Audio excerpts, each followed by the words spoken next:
ಎಲ್ಲರಿಗೂ ನಮಸ್ಕಾರ ಸ್ನೇಹಿತರೆ. ಕನ್ನಡವೇ ನಿತ್ಯ ವಿಶೇಷ ಪ್ರಶ್ನೋತ್ತರ ಮಾಲಿಕೆಯ 7ನೆಯ ಸಂಚಿಕೆಗೆ ನಿಮಗೆಲ್ಲರಿಗೂ ಸ್ವಾಗತ. ಸ್ನೇಹಿತರೆ, 7ನೆಯ ಸಂಚಿಕೆಯ ಪ್ರಶ್ನೆಗಳನ್ನು ನೋಡುವುದಕ್ಕೂ ಮೊದಲು 6ನೆಯ ಸಂಚಿಕೆಯಲ್ಲಿ ಕೇಳಲಾಗಿದ್ದ 5 ಪ್ರಶ್ನೆಗಳಿಗೆ ಸೂಕ್ತ ಉತ್ತರವನ್ನು ವಿವರಣೆಯೊಂದಿಗೆ ಗಮನಿಸೋಣ. 6ನೆಯ ಸಂಚಿಕೆಯ ಮೊದಲನೆಯ ಪ್ರಶ್ನೆ ಅಂದರೆ ಪ್ರಶ್ನೆ 26 ಹೀಗಿತ್ತು: ಇವುಗಳಲ್ಲಿ ಹೊಂದಿಕೆ ಸರಿಯಿಲ್ಲದ ಉತ್ತರ ಯಾವುದು? A. History of Kannada language ಬರೆದವರು ಆರ್ ನರಸಿಂಹಾಚಾರ್ಯ, ಸರಿ ಇದೆ. B. A history of Canarese literature ಎಂಬ ಕೃತಿಯನ್ನು ಬರೆದವರು ಇ.ಪಿ. ರೈಸ್, ಅದು ಕೂಡ ಸರಿಯಾಗಿದೆ. ಸಿ.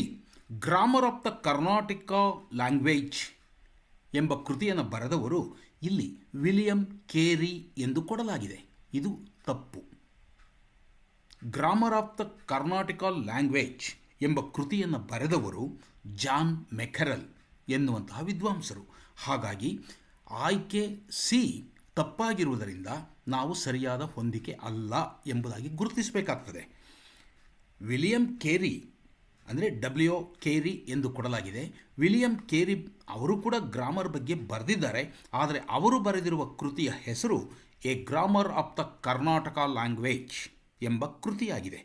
ಇಲ್ಲಿ ಹೊಂದಿಕೆ ಸರಿಯಿಲ್ಲದ ಉತ್ತರ ಎಂದು ಕೇಳಿರುವುದರಿಂದ ನಾವು ಆಯ್ಕೆ ಸಿ ಎಂಬುದನ್ನು ಗುರುತಿಸಬೇಕಾಗುತ್ತದೆ. D. A grammar of the Kannada language Ferdinand Kittel ಬರೆದಿರುವುದು ಸರಿ ಇದೆ. ಅಂದರೆ ಆರ್ ನರಸಿಂಹಾಚಾರ್ಯರು, ಇ.ಪಿ. ರೈಸ್, ಎಫ್ ಕಿಟೆಲ್ ಇವರು ಬರೆದಿರುವ ಕೃತಿಗಳ ಹೆಸರುಗಳನ್ನು ಸರಿಯಾಗಿ ಕೊಡಲಾಗಿದೆ, ಅವು ಹೊಂದಿಕೊಳ್ಳುತ್ತವೆ. ಆದರೆ grammar of the Karnataka language ಎಂಬ ಕೃತಿಯ ಮುಂದೆ ವಿಲಿಯಂ ಕೇರಿ ಅಥವಾ ವಿಲಿಯಂ ಕ್ಯಾರಿ ಎಂದು ಕರೆಯುವುದುಂಟು. ವಿಲಿಯಂ ಕ್ಯಾರಿ ಹೆಸರು ಕೊಡಲಾಗಿದೆ, ಆದರೆ ಇದು ಸೂಕ್ತ ಹೆಸರು ಅಲ್ಲ.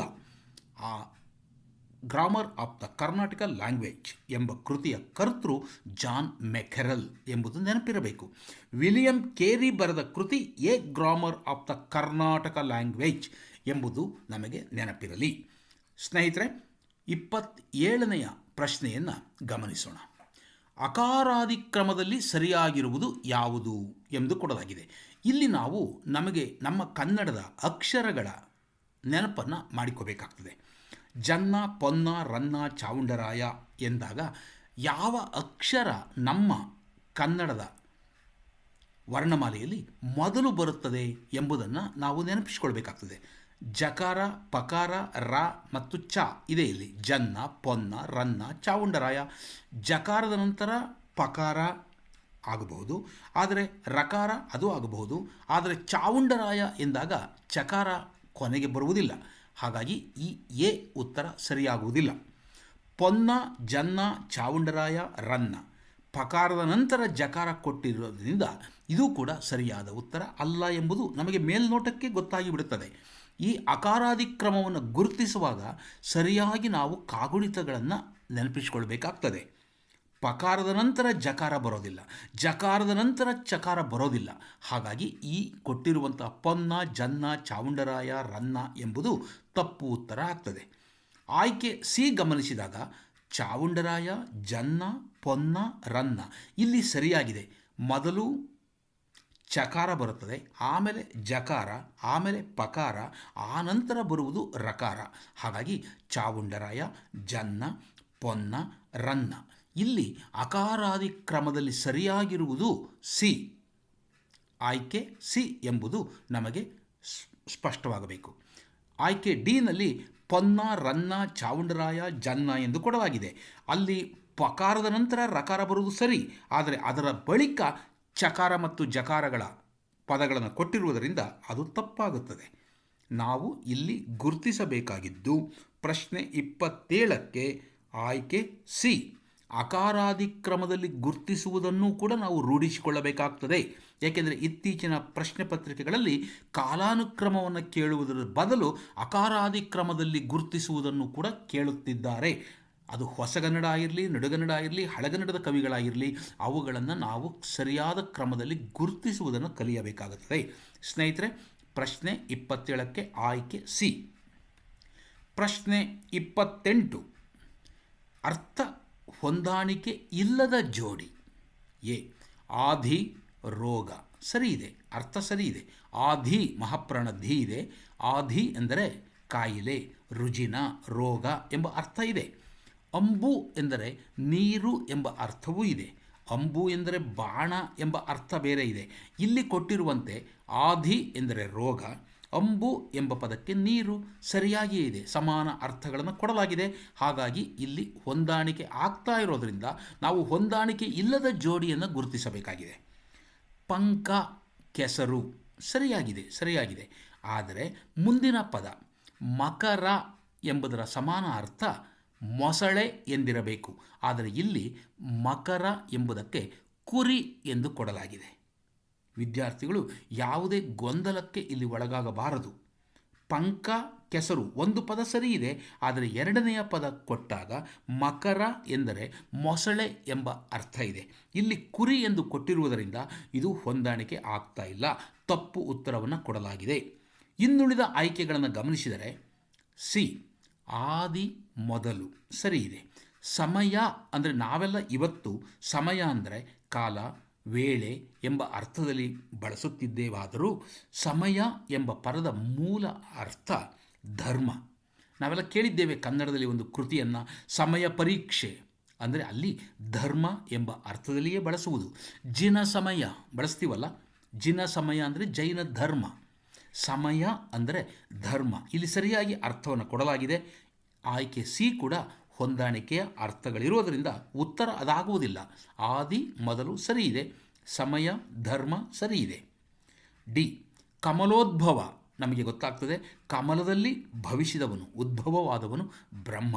ಅಂದರೆ ಕಮಲದಲ್ಲಿ ಜನಿಸಿದವನು ಬ್ರಹ್ಮ. ಆದ್ದರಿಂದ ಅದು ಅರ್ಥ ಸರಿ ಇದೆ. ಅಂತಕ ಎಂದಾಗ ಯಮ. ಹಂತಕ ಅಂತ ಇಲ್ಲ, ಅಲ್ಲಿ ಅವರ್ಗೀಯ ವ್ಯಂಜನ ಹ ಇಲ್ಲ. ಹಂತಕ ಅಂದರೆ ಕೊಲೆಗಾರ, ಪಾತಕಿ ಎಂಬ ಅರ್ಥ ಬರುತ್ತದೆ. ಆದರೆ ಅಂತಕ ಅಂತ್ಯವನ್ನು ಕರೆಯುವವನು ಯಮ. ಇಲ್ಲಿ ಸ್ವರ ಅ ಇರೋದನ್ನು ಗಮನಿಸಬೇಕು. ಅರ್ಥ ಸರಿಯಾಗಿಯೇ ಇದೆ. ಕಮಲೋದ್ಭವ ಅಂದರೆ ಬ್ರಹ್ಮ, ಅಂತಕ ಅಂದರೆ ಯಮ. ಹಾಗಾಗಿ ಇಲ್ಲಿ ಎ ಸಿ ಡಿ ಇಲ್ಲಿ ಕೊಟ್ಟಿರತಕ್ಕಂತಹ 6 ಪದಗಳು ಅರ್ಥ ಸರಿಯಾಗಿಯೇ ಇದೆ. ಬಿ ಆಯ್ಕೆಯಲ್ಲಿ ಪಂಕ ಎಂದರೆ ಕೆಸರು ಒಂದು ಪದ ಸರಿಯಾಗಿದೆ, ಆದರೆ ಮಕರ ಎಂದರೆ ತಪ್ಪು ಅರ್ಥ ಕೊಟ್ಟಿರುವುದರಿಂದ ಆಯ್ಕೆ ಬಿ ಅರ್ಥ ಹೊಂದಾಣಿಕೆ ಇಲ್ಲದ ಜೋಡಿಯಾಗುತ್ತದೆ. ನಾವು 28ನೆಯ ಪ್ರಶ್ನೆಗೆ ಬಿ ಎಂಬುದನ್ನು ಗುರುತಿಸಬೇಕಾಗುತ್ತದೆ. 29ನೇ ಪ್ರಶ್ನೆಯನ್ನು ಗಮನಿಸೋಣ. ನುಡಿಗಟ್ಟು. ಇಂತಹ ಒಂದು ಪ್ರಶ್ನೆ ಅಥವಾ 2 ಪ್ರಶ್ನೆಗಳು ಇದ್ದೇ ಇರುತ್ತವೆ ಸ್ನೇಹಿತರೆ. ನುಡಿಗಟ್ಟು ಅಂದಾಗ 2 ಬೇರೆ ಬೇರೆ ಅರ್ಥವನ್ನು ಕೊಡುತ್ತಿದ್ದ ಬೇರೆ ಬೇರೆಯಾದ ಪದಗಳು ಎರಡನ್ನೂ ಒಟ್ಟಿಗೆ ಕೂಡಿಸಿದಾಗ, ಅಂದರೆ 2 ನುಡಿಗಳನ್ನು ಒಂದು ಕಡೆ ಕಟ್ಟಿ ಹಾಕಿದಾಗ ನುಡಿಗಟ್ಟು ಆಗಿ ಅದು ಮತ್ತೆ ಇನ್ಯಾವುದೋ ಅರ್ಥವನ್ನು ಸ್ಫುರಿಸುತ್ತದೆ. ನುಡಿಗಟ್ಟು ಆದಾಗ 2 ಪದಗಳು ತಮ್ಮ ಸ್ವಂತ ಅರ್ಥವನ್ನು ಕಳೆದುಕೊಂಡು ಬೇರೆ ಇನ್ನೇನೋ ಅರ್ಥವನ್ನು ಹೊಳೆಯುವಂತೆ ಮಾಡುತ್ತವೆ. ಅದನ್ನೇ ನಾವು ನುಡಿಗಟ್ಟು ಎಂದು ಕರೆಯುತ್ತೇವೆ. ಆ ನುಡಿಗಟ್ಟಿನ ಅರ್ಥವನ್ನು ತಿಳಿದಿದ್ದಾರೆಯೇ ಎಂಬುದನ್ನು ಪರೀಕ್ಷಿಸುವುದಕ್ಕೋಸ್ಕರವೇ ನುಡಿಗಟ್ಟಿನ ಅರ್ಥವನ್ನು ಕೇಳಲಾಗುತ್ತದೆ. ಒಗ್ಗರಣೆ ಹಾಕು ಎನ್ನುವ ಈ ನುಡಿಗಟ್ಟು ಯಾವ ಅರ್ಥವನ್ನು ಕೊಡುತ್ತದೆ? ನಗುನಗುತ್ತಾ ಹೇಳುವುದು, ಅತಿಶಯಗೊಳಿಸಿ ಹೇಳುವುದು, ಚಾಡಿ ಹೇಳುವುದು, ಧ್ವನಿ ಏರಿಸಿ ಹೇಳುವುದು. ಸ್ನೇಹಿತರೆ, ನಮಗೆಲ್ಲ ಗೊತ್ತಿದೆ, ನಾವು ಆಡುಭಾಷೆಯಲ್ಲಿಯೂ ಕೂಡ ಈ ನುಡಿಗಟ್ಟನ್ನು ಬಳಸುತ್ತಿರುತ್ತೇವೆ. ಯಾರಾದರೂ ಒಂದು ವಿಚಾರವನ್ನು ಅತ್ಯಂತ ಹೆಚ್ಚು ವೈಭವೀಕರಿಸಿ ಹೇಳುವುದನ್ನು, ಅಂದರೆ ಇದ್ದದ್ದಕ್ಕೆ ಇನ್ನೂ ಸ್ವಲ್ಪ ಹೆಚ್ಚು ವಿಚಾರಗಳನ್ನು ಸೇರಿಸಿ ಹೇಳುವುದನ್ನು ಒಗ್ಗರಣೆ ಹಾಕೋದು ಅಂತ ಹೇಳ್ತಾರೆ. ಅಂದರೆ ವೈಭವೀಕರಿಸಿ ಹೇಳುವುದು ಅಥವಾ ಅದನ್ನು ಇನ್ನೂ ಸ್ವಲ್ಪ ಜಾಸ್ತಿ ಮಾಡಿ ಹೇಳುವುದು. ಇದ್ದ ವಿಚಾರಕ್ಕಿಂತಲೂ, ವಾಸ್ತವದಲ್ಲಿ ಹೇಳಬಹುದಾದ ವಿಚಾರಕ್ಕಿಂತಲೂ ಇನ್ನೂ ಸ್ವಲ್ಪ ಹೆಚ್ಚಿನ ವಿಚಾರ ಅರ್ಥ ಬರುವಂತೆ ಬಿಂಬಿಸುವುದು ಇದೆಯಲ್ಲ, ಅತಿಶಯಗೊಳಿಸಿ ಹೇಳುವುದು ಎಂಬ ಅರ್ಥವನ್ನು ಕೊಡುತ್ತದೆ. ಇದನ್ನು ಆಡುಭಾಷೆಯಲ್ಲಿ ಕೂಡ ನಾವು ಬಳಸ್ತಾ ಇರ್ತೇವೆ. ಒಗ್ಗರಣೆ ಹಾಕಿಬಿಟ್ಟ ಅವನು, ಅಂದರೆ ತಾನು ಹೇಳಬೇಕಾದ ವಿಚಾರಕ್ಕೆ ಇನ್ನೊಂದು ಸ್ವಲ್ಪ ಸೇರಿಸಿ ಹೇಳಿದ ಎನ್ನುವ ಅರ್ಥದಲ್ಲಿ ಬಳಸ್ತಾ ಇರ್ತೇವೆ. ಹಾಗಾಗಿ ನಗುನಗುತ್ತಾ ಹೇಳುವುದು, ಚಾಡಿ ಹೇಳುವುದು, ಧ್ವನಿ ಏರಿಸಿ ಇವಕ್ಕೆಲ್ಲ ಬೇರೆ ಬೇರೆ ನುಡಿಗಟ್ಟುಗಳಿವೆ. ಆದರೆ ಇಲ್ಲಿ ಒಗ್ಗರಣೆ ಹಾಕು ಎಂಬ ನುಡಿಗಟ್ಟಿನ ಅರ್ಥ ಅತಿಶಯಗೊಳಿಸಿ ಹೇಳುವುದು. ಆಯ್ಕೆ ಬಿ ಎಂಬುದು ಸ್ಪಷ್ಟವಾದ ಉತ್ತರ ಆಗುತ್ತದೆ. ಪ್ರಶ್ನೆ 30. ಈ ಗಾದೆಯನ್ನು ಪೂರ್ಣಗೊಳಿಸಲು ಬೇಕಾದ ಉತ್ತರ. ಸ್ನೇಹಿತರೆ, ಈ ರೀತಿಯ ಪ್ರಶ್ನೆಗಳನ್ನು ಕೂಡ ಆಗಾಗ್ಗೆ ಕೇಳ್ತಾ ಇರ್ತಾರೆ. ಒಂದು ಗಾದೆಯಲ್ಲಿ ಪೂರ್ವಾರ್ಧವನ್ನು ಕೊಟ್ಟು ಮುಂದಿನ ಭಾಗವನ್ನು ಅಲ್ಲಿ ಆಯ್ಕೆಗಳಲ್ಲಿ ಕೊಟ್ಟು ನೀವು ಯಾವುದನ್ನು ಇಲ್ಲಿ ತುಂಬಿ ಈ ಗಾದೆಯನ್ನು ಪೂರ್ಣಗೊಳಿಸುತ್ತೀರಿ ಎಂಬುದಾಗಿ ಕೇಳ್ತಾರೆ. ಎಳೆಯಲಾರದ ಎತ್ತು ಡ್ಯಾಶ್. ಮುಂದಿನ ಭಾಗವನ್ನು ಆಯ್ಕೆಗಳಲ್ಲಿ ಗಮನಿಸಬೇಕು. ಎಲ್ಲವೂ ಅರ್ಥಕ್ಕನುಗುಣವಾಗಿಯೇ ಇವೆ, ಆದರೆ ಯಾವುದು ಗಾದೆಯಲ್ಲಿ ರೂಢಿಯಲ್ಲಿದೆ ಎಂಬುದನ್ನು ನಾವು ಸ್ವಲ್ಪ ಗಮನಿಸಬೇಕು. ಎಳೆಯಲಾರದ ಎತ್ತು ಕೊಟ್ಟಿಗೆಗೆ ಭಾರ, ಎಳೆಯಲಾರದ ಎತ್ತು ಕೆರೆ ಕಡೆ ಎಳೆಯಿತು, ಎಳೆಯಲಾರದ ಎತ್ತು ಮೆಳೆ ಮೇಲೆ ಬಿತ್ತು, ಎಳೆಯಲಾರದ ಎತ್ತು ಆಕಳ ಆಸೆ ಬಿಟ್ಟಿತು. ಸ್ನೇಹಿತರೆ, ಇಲ್ಲಿ ನಮ್ಮ ಗಾದೆಯಾಗಿ ರೂಢಿಯಲ್ಲಿರುವುದು ಎಳೆಯಲಾರದ ಎತ್ತು ಮೆಳೆ ಮೇಲೆ ಬಿತ್ತು. ಅಂದರೆ 30ನೇ ಪ್ರಶ್ನೆಗೆ ಆಯ್ಕೆ ಸಿ ಸರಿಯಾದ ಉತ್ತರ ಆಗುತ್ತದೆ. ಅಲ್ಲಿ ಪ್ರಾಸವೂ ಇರಬೇಕು ಮತ್ತು ಸರಿಯಾದ ರೀತಿಯಲ್ಲಿ ಅರ್ಥಕ್ಕೆ ಹೊಂದಿಕೆ ಆಗುತ್ತಿರಬೇಕು. ಒಂದು ಗಾದೆಯನ್ನು ಬಳಸುವಾಗ ಯಾವ ಅರ್ಥ ಬರುವಂತೆ ಬಳಸುತ್ತಿದ್ದಾರೆ. ಎಳೆಯಲಾರದ ಎತ್ತು ಮೆಳೆ ಮೇಲೆ ಬಿತ್ತು ಎನ್ನುವಾಗ ಎಳೆಯಲಾರದ ಮೆಳೆಯ ಮೇಲೆ ಎನ್ನುವಾಗ ಎತ್ತು ಬಿತ್ತು ಈ ರೀತಿಯ ಪ್ರಾಸ ಸಂಯೋಗ ಆಗಿರುವುದನ್ನು ಕೂಡ ನಾವಲ್ಲಿ ಗಮನಿಸಬಹುದಾಗಿದೆ. ಸ್ನೇಹಿತರೆ, ಮುಂದಿನ ಸಂಚಿಕೆಯಲ್ಲಿ ಅಂದರೆ 7ನೆಯ ಸಂಚಿಕೆಯ ಪ್ರಶ್ನೆಗಳು ಯಾವುವು ಎಂಬುದನ್ನು ಗಮನಿಸೋಣ. ಈಗ ಪ್ರಶ್ನೆ 31. ವರ್ತಮಾನ ಕಾಲ ಸೂಚಕ ಪದಗಳು ಇವು. ಎ ಬಂದಂ ಪೋದಂ ತಿಂದಳ್. ಬಿ ಬರುವಂ ಪೋಗುವಂ ತಿನ್ನುವಳ್. ಸಿ ಬಂದಪಂ ಪೋದಪಂ ತಿಂದಪಳ್. ಡಿ ಬರುವನು ಹೋಗುವನು ತಿನ್ನುವಳು. ಪ್ರಶ್ನೆ 32. ಕನ್ನಡ ಕಾವ್ಯಗಳಲ್ಲಿ ಹೆಚ್ಚಾಗಿ ಕಂಡುಬರುವ ಖ್ಯಾತ ಕರ್ನಾಟಕ ವೃತ್ತಗಳು. A 5, B 6, C 8, D 7. ಪ್ರಶ್ನೆ 33. ರಾವ್ ಬಹದ್ದೂರ್ ಎಂಬ ಬಿರುದನ್ನು ಪಡೆದಿದ್ದ ಸಂಶೋಧಕರು ಇವರು. A D L Narasimhachar. B Pu Ti Narasimhachar. C R Narasimhachar. D S G Narasimhachar. Kannada ಸಾರಸ್ವತ ಲೋಕದಲ್ಲಿ ತುಂಬ ಪ್ರಸಿದ್ಧರಾದ 4 ಜನ ನರಸಿಂಹಾಚಾರ್ ಅವರ ಹೆಸರುಗಳನ್ನು ಇಲ್ಲಿ ಕೊಡಲಾಗಿದೆ. ಪ್ರಶ್ನೆ 34. ವಿಭಾವಾನುಭಾವ ವ್ಯಭಿಚಾರಿ ಸಂಯೋಗಾದ್ರಸ ನಿಷ್ಪತ್ತಿ ಎಂದು ಹೇಳಿದವರು ಯಾರು? ಎ ಆನಂದವರ್ಧನ. ಬಿ ಮಮ್ಮಟ. ಸಿ ದಂಡಿ. ಡಿ ಭರತ. ಪ್ರಶ್ನೆ 35. ಹಲ್ಮಿಡಿ ಶಾಸನದಲ್ಲಿ ಈ ಪದಗಳು ಕಂಡುಬರುತ್ತವೆ. ಎ ಬಾಳ್ಗಳ್ಚು, ಪಗಳೆಪ್ಪಟ್ಟಣ, ಕಲಿಯುಗ ವಿಪರೀತನ್. ಬಿ ಅಸಿತೋತ್ಪಲ ವರ್ಣನ್, ಮಾಧುರ್ಯಂ ಅಕರ. ಸಿ ಬಾಳ್ಗಳ್ಚು, ಕುರುಂಬಿಡಿ, ಅಕರ.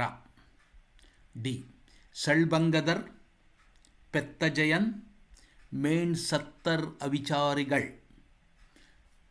ಸ್ನೇಹಿತರೆ, ಈ 5 ಪ್ರಶ್ನೆಗಳಿಗೆ ಸೂಕ್ತವೆನಿಸುವ ನಿಮ್ಮ ಆಲೋಚನೆ ಅಥವಾ ನಿಮ್ಮ ಗ್ರಹಿಕೆಗೆ ಸರಿ ಎನಿಸಿದಂತಹ ಉತ್ತರಗಳನ್ನು ಯೂಟ್ಯೂಬ್ ಕಾಮೆಂಟ್ ಬಾಕ್ಸಲ್ಲಿ ಬರೆದು ನಮಗೆ ತಿಳಿಸಿ. ಮುಂದಿನ ಸಂಚಿಕೆಯಲ್ಲಿ ಈ 5 ಪ್ರಶ್ನೆಗಳಿಗೆ ವಿವರಣೆಯೊಂದಿಗೆ ನಾನು ಸೂಕ್ತ ಉತ್ತರಗಳನ್ನು ನಿಮಗೆ ತಿಳಿಸಿಕೊಡುತ್ತೇನೆ. ಒಳಿತಾಗಲಿ ನಿಮಗೆ. ಎಲ್ಲರಿಗೂ ಧನ್ಯವಾದಗಳು.